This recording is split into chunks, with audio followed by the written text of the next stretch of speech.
Shalom, shalom. All praises, glory, and honor be unto Yahweh Shem Shai.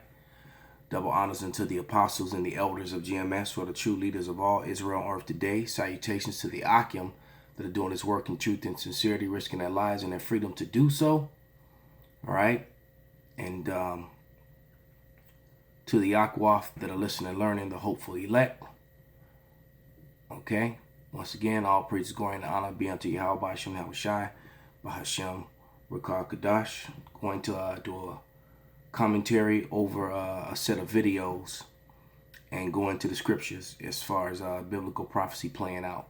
And then these Edomites trying to talk about prophecy now, and they're getting it all wrong. And they're talking about prophecy with the narrative that they're the Israelites. And bad news for you Edomites. You are not. You're not Israel, and you're not going to be saved. You don't need any saving. All right? You put the world in the condition that it is in. The world is under the vibration of the Edomites. So without any further ado, let's let it play. The first video is called Deceit. The Lies They Told Us About Syria by Really Graceful. You know, and I actually like this chick. I dig her videos. Very informative. Hey internet friends, how are we supposed to examine the truth about anything that matters when the truth is buried so deeply beneath layers of rubble? Here in the United States, we're given glimpses of combat in lands many of us have never and will never travel. We're provided propaganda designed to inspire visceral and emotional responses, and we're fed carefully crafted narratives for the purposes of public endorsement. Endorsement of the well-oiled war machine. A machine that interferes, invades, occupies, tortures, and murders in an endless cycle of chaos and confusion. And they'll call this democracy. All right? This is what Esau Edom does, the so-called white man. They turn well-developed countries into rubble to fit their own agendas. Propaganda is an essential part of this machine. Through the mouthpiece of the corporate media, overt lies and half-truths are cranked out to citizens through breaking news headlines. And the citizens are so simple, especially the Edomite citizens, they believe every word. And they use the same approach as far as history, too. As they whitewash history, and then when you challenge that and prove that it's a lie, you know, just look at some of the comments on my videos. All right, the comments on the videos of the Israelites in general, man. With information and imagery intended to traumatize and inflame, all for the purpose of rallying public support for wars the majority of us do not understand. It's emotional manipulation, and even though patterns have been established and agendas exposed, the corporate media is overwhelmingly successful in convincing citizens that these wars are fought predominantly in pursuit of peace. Which is a lie, you know? As a matter of fact, let's get a scripture. Let's get Daniel. As he said, in pursuit of peace. Let's go to the book of Daniel, chapter 8 and verse 25. And through his policy he shall cause craft to prosper in his hand, and he shall magnify himself in his heart, and by peace shall destroy many. He shall also stand up against the prince of princes, but he shall be broken without hand. So basically, Yahweh is coming back, who the world ignorantly calls Jesus Christ. Got a couple videos on the same subject matter done by some Edomites that I must respond to. Okay? But through these lies and propaganda, proxy wars, all right, she's going to talk about the Arab Spring, which helped edge this thing on. What they do is they disrupt governments. They set up agents and they set up puppet leaders and false movements and disrupt governments, and then they go over there with the whole notion of, oh, we're bringing democracy to them. But first of all, democracy coming from two words, man. Demo meaning demon and crazy meaning rule. So, you know, it's like rule of the demon, man. It's basically what the word means. But can you say right now that you know the absolute truth about Syria, a country that's become the target of global interests? Well, I'm here to scrape away the blatant lies and deceit in an effort to uncover it. So let's begin by traveling back to 2010, the year the Arab Spring began. A movement the Western media told us was organic and spontaneous. Which was a lie. Anything but. The Arab Spring involved a series of demonstrations and protests across the Middle East and North Africa, the focus of which was economic reform and for democracy to replace the current political system, requiring long-term rulers of countries like Tunisia, Egypt, Libya, Yemen, and Syria to either step down or be forcibly removed from their positions of power. That sounds great, Rick. And since those men were eliminated, all except Assad, he is the one they're trying to, you've seen nothing but total chaos, civil unrest, and upheaval in the Valley of Jehoshaphat, which that is. All right, that is indeed the Valley of Jehoshaphat. Right? Like the plot of some edgy Disney movie wherein the courageous and brave people of a country rose up against their ruthless dictators while the world cheered them on. And hopefully at the end, everyone was happy and had an opportunity to experience what true freedom really is. The ability to say, yes, I do want fries with that, at any number of fast food chains now located on every corner of their freshly liberated country. But in all seriousness, if you apply the lessons of the past to examine the present, the case of the Arab Spring very much seems like a postmodern coup d'etat rather than the feel-good story we were sold by the media. It's a tactic that has been effective in the Middle East for decades. The targeting of countries with geostrategic and economic importance by a network of organizations aligned with corporate interests. Like how the CIA and the British carried out a military coup in Iran in 1953, overthrowing the democratically elected government who attempted to renationalize Iran's oil. Now, America goes to war and attacks and drops bombs on other countries that do this sort of thing. All right? They overthrow democratically elected governments, man. This is what the so-called white man, who is Esau, Edom, does. All right? And the leader of that beast, which is NATO, is America. Okay? The leader of that beast is America. All right? That's the so-called white man is that red horse that's talked about. All right? That's who he is. And they take peace away from the earth, man. All right? All to get control over resources, which he's going to speak about briefly. Taking it away from the Anglo-Persian Oil Company, who later rebranded as British Petroleum, or what we now know as BP. Another example of the United States being involved in the Middle East way before official wars were publicly announced would be Operation Cyclone, the codename of the CIA's program to arm and finance jihadi warriors in Afghanistan between the years of 1979 and 1989, essentially fighting a proxy war with the Soviets who were also in Afghanistan. Because not only is Afghanistan of geostrategic importance, but they're also a country who sits upon a wealth of untapped deposits like gold, copper, iron, lithium, and above ground there's an abundance of opium in the form of vast poppy fields. And all of a sudden you got an opioid problem in America, all right? And most of the pharmaceuticals are they use opium in them.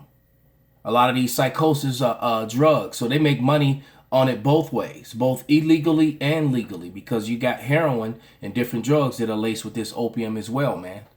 All right, the so-called white man is the problem. Esau Edom is the problem, man. All he brings is death and destruction. All right, let's switch for a moment. It's a great play. You gotta get that.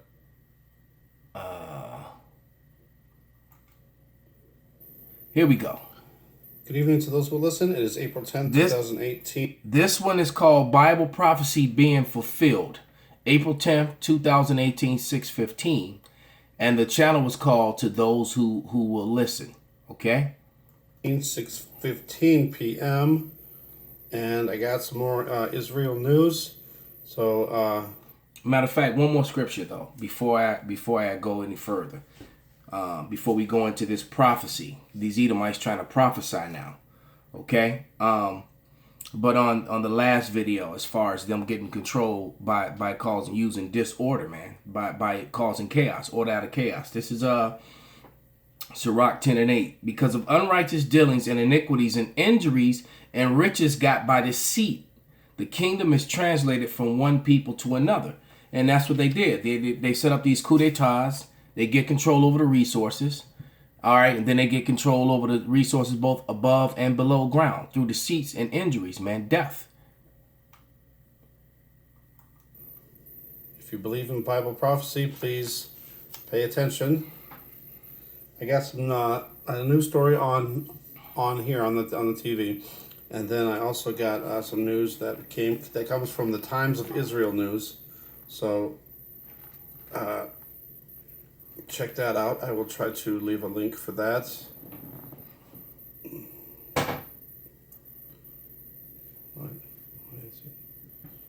Okay, sorry.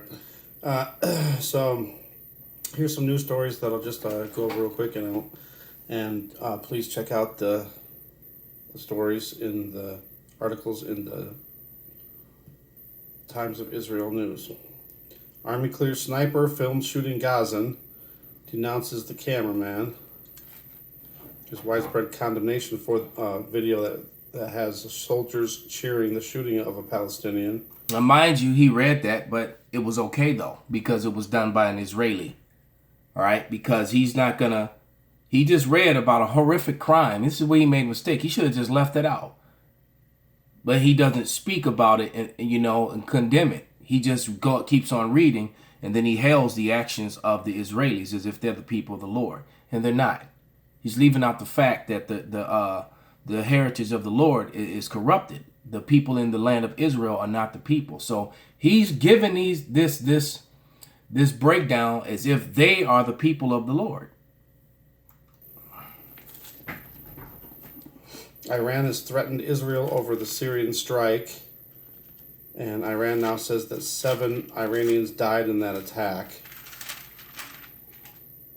Netanyahu says that Israel will hit all those who seek to harm it.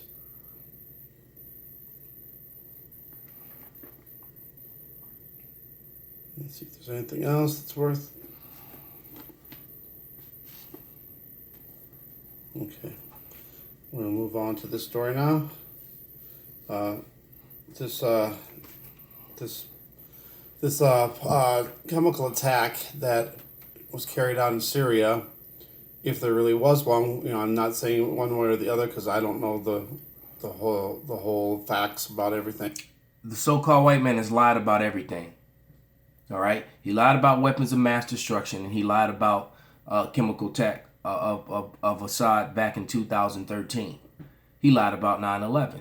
He lied about Vietnam. He lied about World War II. He lied about World War I. All right. They lie about everything. This is what they do. United States and Israel and other countries have all seen footage of what appears to be a chemical attack, but Russia and Iran are saying that it's a hoax, like it was a setup, so they could use that as against Syria and Russia for possible maybe missile attacks in the future. Please pay attention because at the end I'll try to chime in right at the end, but watch the picture at the very end. This is definitely Bible prophecy. Well, he's got that part right. It looks like things could be heading for a very serious showdown in Syria. Syria's representative at the UN has officially denied using deadly chemical weapons against its citizens last Saturday, a claim that Russia's UN ambassador has just backed up. And just now, Russia is summoning Israel's envoy to Moscow to discuss yesterday's airstrikes against an Iranian base in Syria. Airstrikes that most agree Israel is behind. لقد أعلن المركز الروسي للمصالحة سيد الرئيس في سوريا اليوم أن تحقيقات أجراها الخبراء العسكريون الروس في مدينة دوما قد أثبتت غياب أي آثار لاستخدام سلاح كيميائي هناك، وقد تبين في فحوصات المرضى الذين يتلقون العلاج في مستشفيات المدينة، مستشفيات مدينة دوما، والتي قام بها أطباء عسكريون روس عدم وجود أي أثر لتعرضهم لمادة سامة. يعني كل شيء عم نشوفه هو عبارة عن سينما هوليوودية. شكرا سيد الرئيس.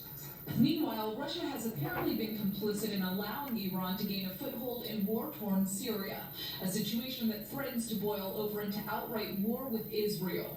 Earlier this week, airstrikes struck a crippling blow to an Iranian base known as the T-4, located in Syria.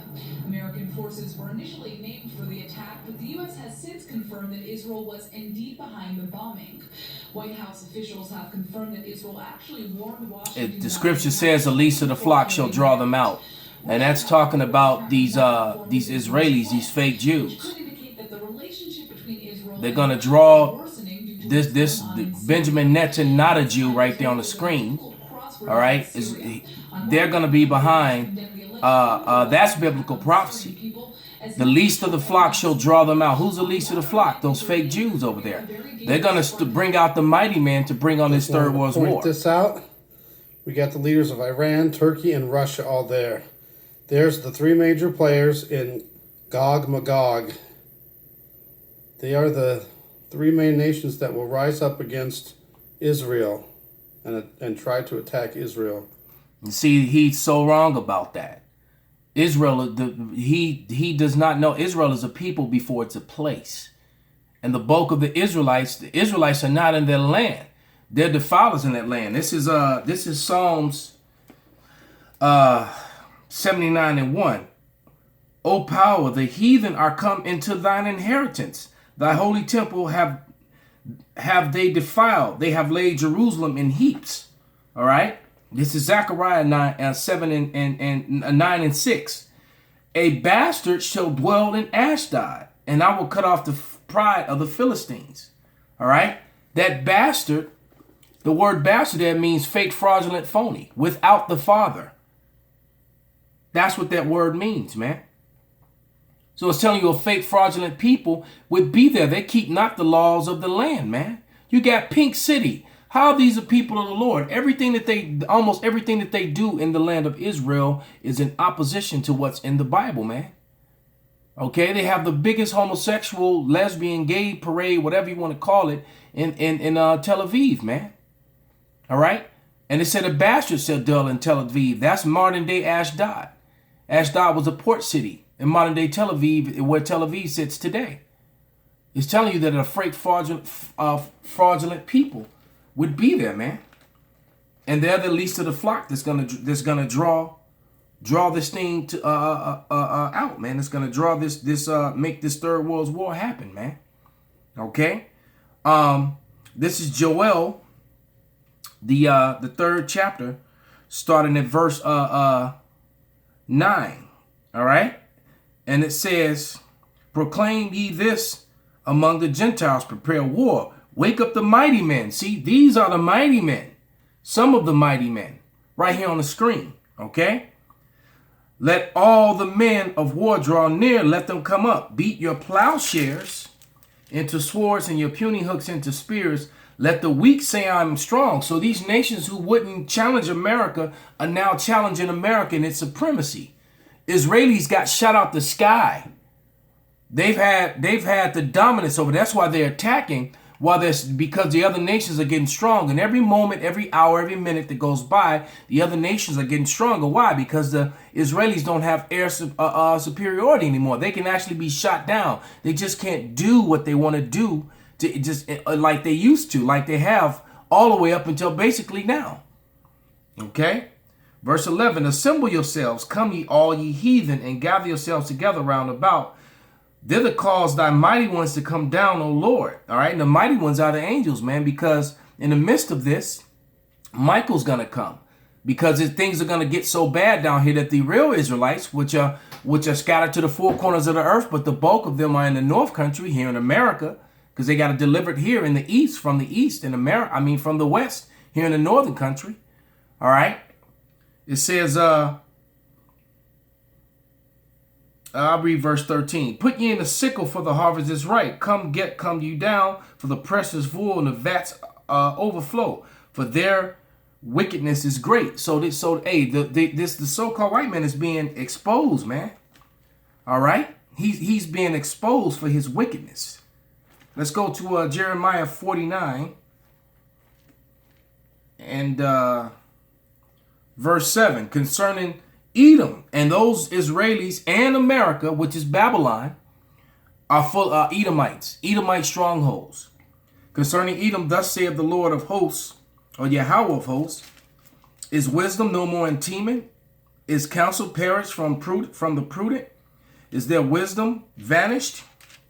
Flee ye, turn back, dwell deep, O inhabitants of the Dedan, for I will bring a calamity of Esau upon him, the time that I will visit him. If the grape gatherers come to thee, would they have not leave some gleaning grapes? If these by night, they will destroy till they have enough. And Esau just destroys, takes, and now he's forced other nations, including other Edomites, to rise up against him.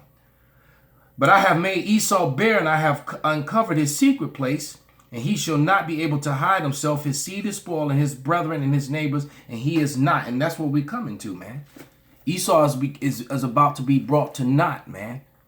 All right? That's the prophecy. Okay?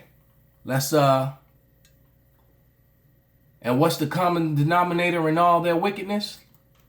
Let's see. If tires could talk. We gotta let that play. Okay, I can skip it now. And let's start to all of you. Let's start right social about media land. This is Brother Dana coming to here. you from About to wrap Chicago, this up. Still.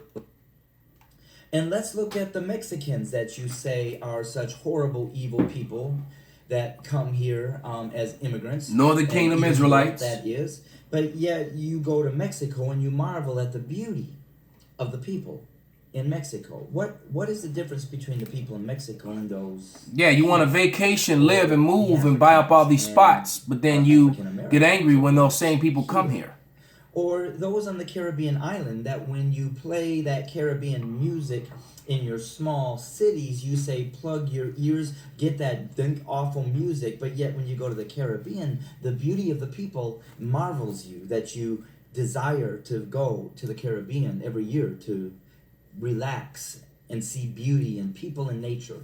What is the common denominator from what we see to have beauty of people in various cultures to the same people that we have labeled as worthless, the Native American Indians? May I not forget them. Also Northern Kingdom Israelites. They were beautiful people until somebody got here. And then let's look at the Puerto Ricans. Beautiful people until somebody got there. Northern Kingdom Israelites. Common denominator in all these things is white man. Not white men and women, but white man. Esau, Edom is the problem, man. That's the common denominator for the destruction of these people and the hatred that's portrayed upon them while you want to steal their culture, steal their labor, their ideas, their inventions, and put your name on it. All right. And go and then complain about them, but want to go to the places where they dwell and rule. You want to gather up all the grapes and leave none for anyone else. The problem on the earth is the so-called white man, and the Lord is about to deal with it. This is and as far as that Edomite trying to prophesy how the Lord's going to stand up and defend Israel, because that's, if I let the video play, that's what he said next. No, the land of Israel is full of imposters, and here's the prophecy in the scripture of how that place is going to be visited by who the world ignorantly calls Jesus Christ. And it reads, Isaiah 63. Who is this that's coming from Edom with dyed garments from Basra? This that is glorious in his apparel, traveling in the greatness of his strength, that I speak righteousness, mighty to save. Wherefore art thou red in thy apparel? Why is there blood from head to toe on your clothes? All right. And thy garments are like he that treadeth the wine vat. Did not the last scripture say that they stuck the sickle into the vat? It is ripe and ready. All right. That vat is full of people. Mainly it's talking about Edomites and the heathens here, but mainly Esau. All right. I have trodden the winepress alone, and the people there was none with me, for I will tread them in my anger and trample them in my fury, and their blood shall be sprinkled upon my garments, and I will stain my raiment. For the day of vengeance is in my heart, and this is the year of my redeemed. And we already talked about the redeemed. The Redeemer is a kinsman redeemer coming back to redeem his kinsmen, to get vengeance for his people according to the flesh. Romans, the 9th chapter, around the fourth verse. So with that, I hope this was an edifying video and a ball.